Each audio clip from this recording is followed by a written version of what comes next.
King Boomer here with a new intro. And if you don't want to watch it, skip past it. Just like this.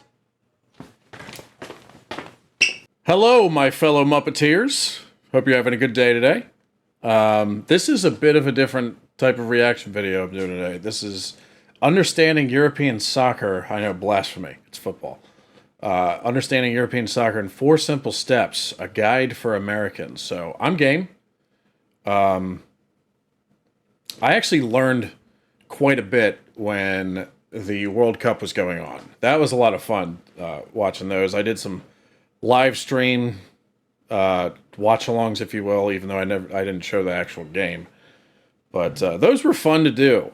And the World Cup is the one that I could really get into, not just because the United States in it, but I think it's more attractive for me when, you have countries going up against each other, to get into, different European leagues is something that is probably not, it's kind of interesting, but not like, it's not something I would follow. But when the World Cup was going on, I was watching games that, the United States wasn't even involved in. It was a lot of fun. So I can't wait for that to come back around. But I know you guys are crazy about football over there. Although there's some people who follow the channel that really hate football, I've noticed. That's one of the things about this channel that I think is very cool when it comes to the subscriber base, is that for some reason, I have attracted people from all different types of backgrounds that all like all different types of things. And if this channel is somehow unifying people, I think that's a good thing. So I'm kind of proud of that. And you should be too. But anyway, enough preaching. I want to learn what the 4 simple steps in understanding soccer is. Football, excuse me. So remember to like, subscribe, do whatever you guys want. And let's check this out. Here we go. Welcome to Understanding Soccer in Europe in 4 Simple Steps, a guide for Americans. Although from the outside it may seem complex and confusing, to understand how soccer works in Europe, you really only need to know 4 things. Number 1. Oh, sorry for the quick pause, but it didn't seem too confusing when I was learning things in the World Cup. A game that I feel like would be very confusing to me, even though it's similar in some ways to baseball, is cricket. I've thought about doing a cricket reaction, but to soak in all that information all at once, I think it would be impossible. But anyway, sorry. Number 1. Each country has its own soccer league. Seasons run from August to May, in which each team plays every other team twice, once at home and once on the road. Games are divided into 2 45-minute halves, and when the game is over, the winner is awarded 3 points, the loser 0, and in the event of a tie, each team gets 1 point. After each team has played all the other teams twice, the team with the most points is crowned champion of the league. They get a big trophy, a parade, and the season is over. So there's no, final match? There's no playoffs or anything like that? Playoffs? That kind of, yeah, you're the champion of the league, but are you the champion? Are you the real champion? You know what I mean?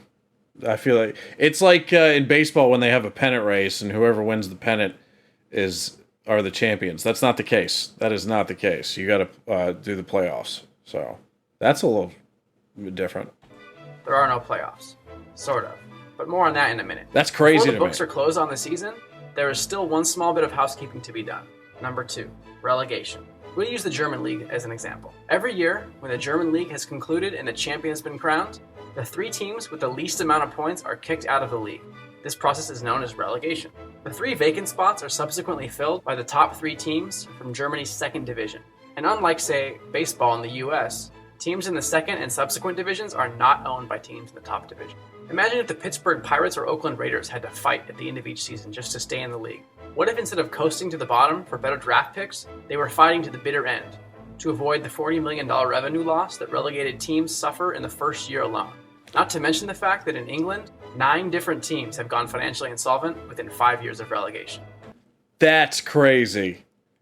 That is wild. I had actually People have told me that in order to stay in the league, like you have to stay above a certain point. So the bottom three are kicked out of the league, and they got to fight to get back in. That is very, very interesting.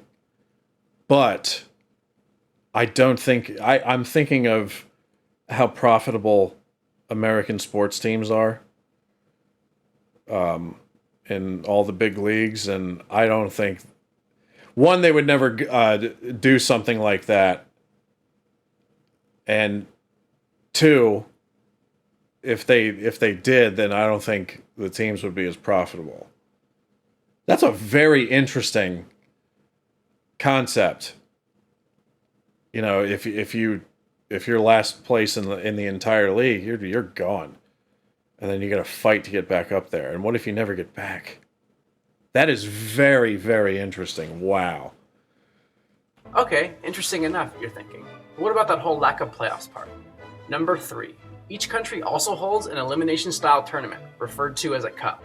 But instead of being held after the 9-month league is over, cup games are scheduled in between league games, normally in the middle of the week. One additional perk about the cup system is that teams from all levels, down to semi-professional and even some amateur teams, are invited to play. And if they do well, can progress, and occasionally even knock off a top team.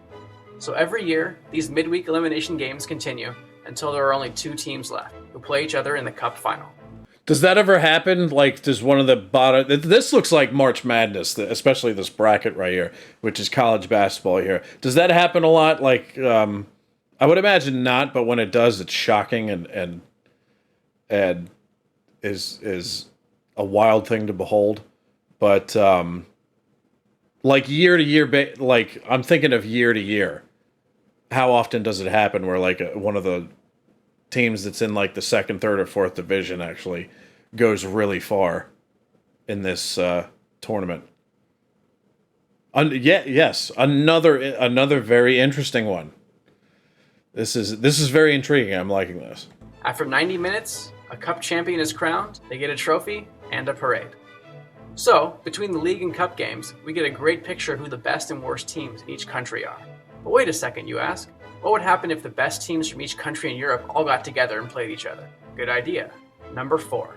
The resulting competition is called the UEFA Champions League, and it is without a doubt the single greatest club competition of any sport anywhere in the world, period. All right. Think of the NCAA tournament, but with better quality of play, more than double the fan base, and quadruple the enthusiasm. And yes, Europe even has their own version of the NIT as well. So, through a complex and drawn-out process, teams from all over Europe compete just to qualify for this tournament. And starting each September, the top 32 teams are put into 8 groups of 4. Each team plays the other members of its group 2 times, once at home and once on the road. Come December, the winner and runner-up from each group move on to the knockout round. And this is where club soccer is at its finest. Teams are paired up individually and again play 1 home and 1 away game, with the winner from each pair moving on to the next round until only 2 teams remain. The Champions League final is then held as a single game each year in May. And unless it's the World Cup year, this is the most important soccer game of the year.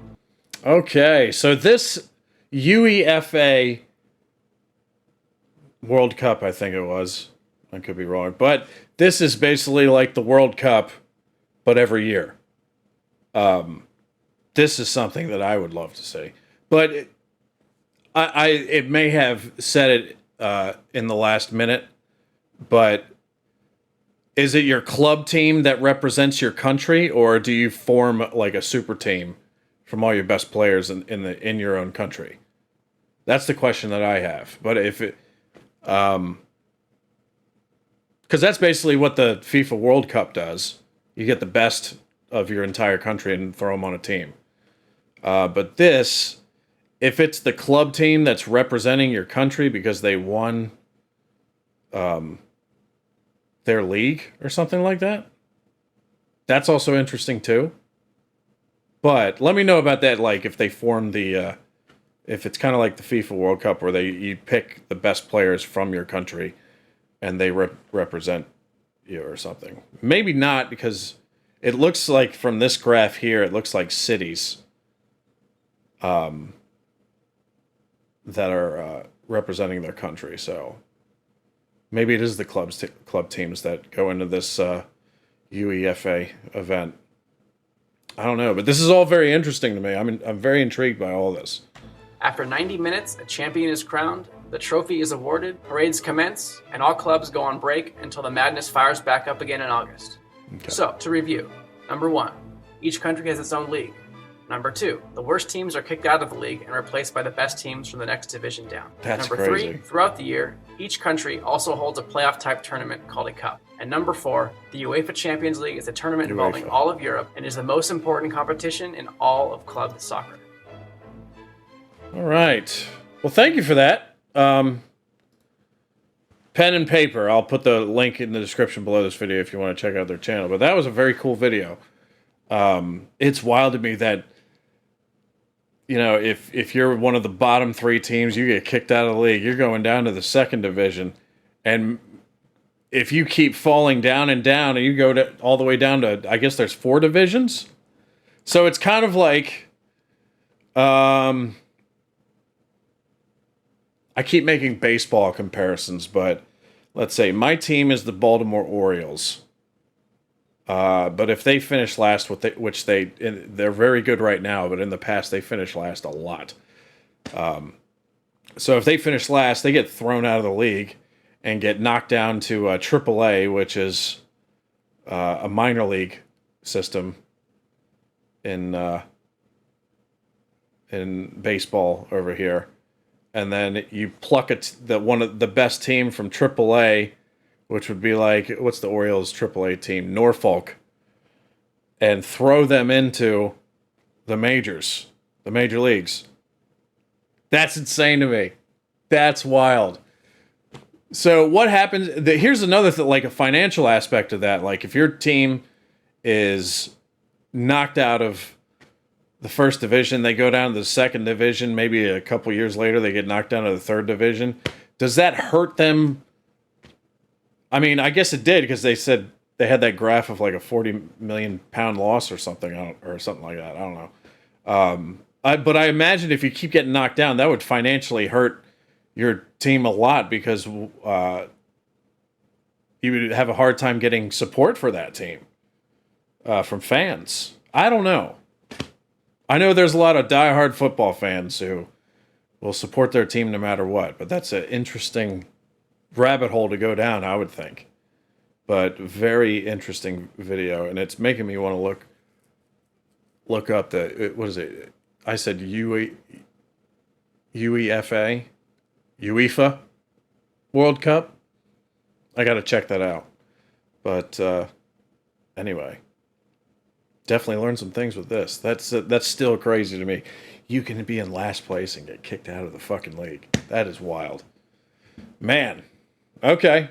Well, definitely a very interesting video. I hope you guys enjoyed the reaction, and if you got any other things that you feel the need to tell me about football in the UK or just in Europe in general, please let me know.